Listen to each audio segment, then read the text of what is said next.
Paul Molac pour le groupe LIOT.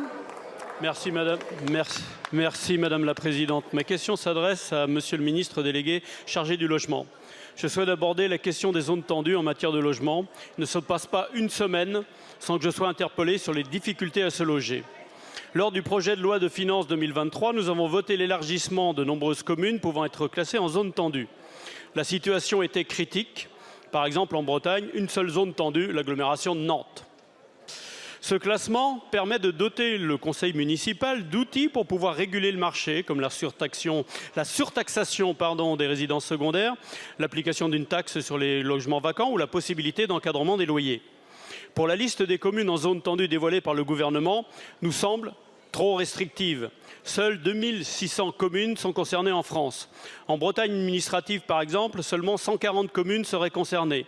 Pourtant, la pression immobilière se fait sentir partout. D'ailleurs, la région Bretagne avait demandé à ce que toute la région soit placée en zone tendue. De plus, l'exclusion de certaines communes, comme Saint-Tropez, Vannes ou encore La Réunion, nous interroge.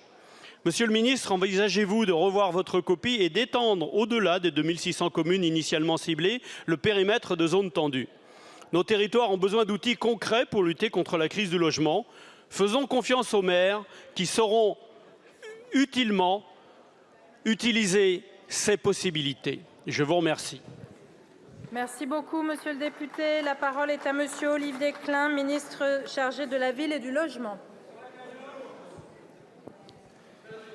Merci Madame la Présidente, Mesdames et Messieurs les députés, Monsieur le député Paul Molac. Vous l'avez rappelé, la modification du zonage et de la taxe sur les locaux vacants et la taxe d'habitation sur les résidences secondaires est une mesure forte de la dernière loi de finances, de la loi de finances 2023.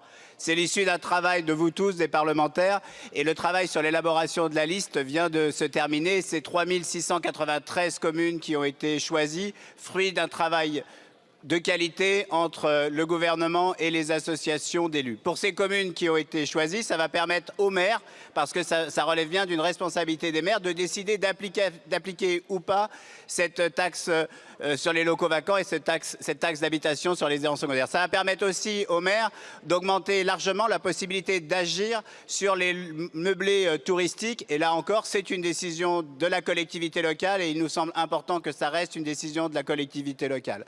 Avec mes collègues Olivia Grégoire et Dominique Faure, vous le savez, vous en faites partie, nous animons une commission de travail qui va se réunir le 18 juillet de mémoire pour continuer à travailler sur l'attrition du logement en zone tendue, parce que oui, il y a un vrai problème de logement partout, mais en particulier en zone littorale, en Bretagne, en zone de montagne, pour que les habitants de ces territoires trouvent à se loger.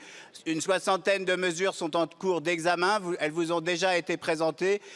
Nous allons arbitrer ensemble sur les mesures qui nous semblent le plus efficaces pour continuer à travailler sur cette mesure. Mais bien sûr, pour que ces mesures soient utiles, il faut dans le même temps que chacun prenne en compte cette nécessité de construire partout et pour tous l'ensemble de types de logements pour que le parcours résidentiel puisse se faire à l'intérieur des zones touristiques, parce qu'être une zone touristique, ça peut être une chance, c'en est souvent une. C'est l'honneur de notre pays d'être un territoire d'attrait, mais nous avons besoin de loger ceux qui y habitent et ceux qui viennent travailler pendant les périodes estivales. Merci. Merci, monsieur le ministre. Monsieur Molac. Oui, monsieur le ministre, je crois qu'on est d'accord sur le fond. C'était juste simplement sur le nombre de communes. Je crois qu'il est important, comme vous l'avez rappelé, comme je l'ai dit, ce sont des outils que l'on donne aux maires. Ils peuvent les utiliser ou non, ils en ont plusieurs.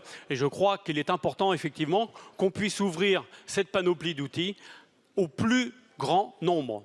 Aujourd'hui, par exemple, dans une zone qui n'est pourtant pas très touristique, j'ai des gens qui sont obligés d'aller au camping parce qu'ils travaillent à côté et qu'ils ne trouvent pas de logement. Voilà, nous devons répondre à ça. Je vous remercie, monsieur le député.